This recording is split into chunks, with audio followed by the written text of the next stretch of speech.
Video নিচে দেখেন একটা হোয়াটসঅ্যাপ অপশন আছে, ওখানে চাপ দিবেন। চাপ দেওয়ার পরে এজেন্ট আপনাদের এরকম একটা লিঙ্ক পাঠিয়ে দিবে, এই লিঙ্কে চাপ দিবেন।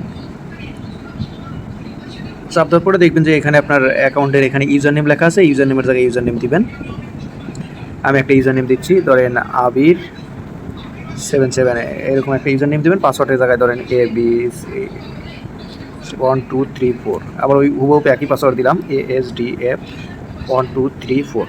আচ্ছা, দেওয়ার পরে এখানে দেখেন যে একটা ভ্যালিডেশন একটা নাম্বার হবে, এই নাম্বারটা দিবেন। আপনার যে নাম্বারে বিকাশ, নগদ, রকেট খোলা আছে, যে নাম্বারে আপনি লেনদেন করবেন, এক কথা ডিপোজিট এবং উইথড্র করবেন, সেই নাম্বারটা দিবেন। এখানে আমি আমার নাম্বারটা দিচ্ছি। এখন এই যে এই সাইডে আপনি দেখেন যে একটা 4 ডিজিটের কোড আছে, ওই কোডটা এই ভেরিফিকেশন কোডের জায়গায় বসায় দিবেন। এখানে 3660 যে কোডটা আসবে ওই কোডটাই বসায় দিবেন। তারপরে কনফার্মে চাপ দিবেন, অটোমেটিক্যালি আপনার অ্যাকাউন্ট খুলে যাবে। তখন এখানে সেভ অপশন আছে, সেভে চাপ দিবেন। চাপ দেওয়ার পরে দেখেন এখানে আপনি অনেক ধরনের খেলা আছে, আপনি খেলতে পারবেন এগুলো ডিপোজিট করে। ডিপোজিট করতে গেলে আপনি দেখেন যে এখানে মাই অ্যাকাউন্ট আছে নিচে, এই মাই অ্যাকাউন্টে চাপ দিবেন। চাপ দেওয়ার পরে ডিপোজিটে চাপ দিয়ে ডিপোজিট করবেন, আর উইথড্রোতে চাপ দিয়ে আপনি উইথড্রো করতে পারবেন। এটাই নিয়ম। যদি অ্যাকাউন্ট খুলতে চান তাহলে আপনি নিচে দেওয়া হোয়াটসঅ্যাপ অপশন আছে, অপশনে চাপ দিয়ে আপনি অ্যাকাউন্টটি নিজে নিজে খুলে ডিপোজিট উইথড্রো করতে পারেন। ধন্যবাদ।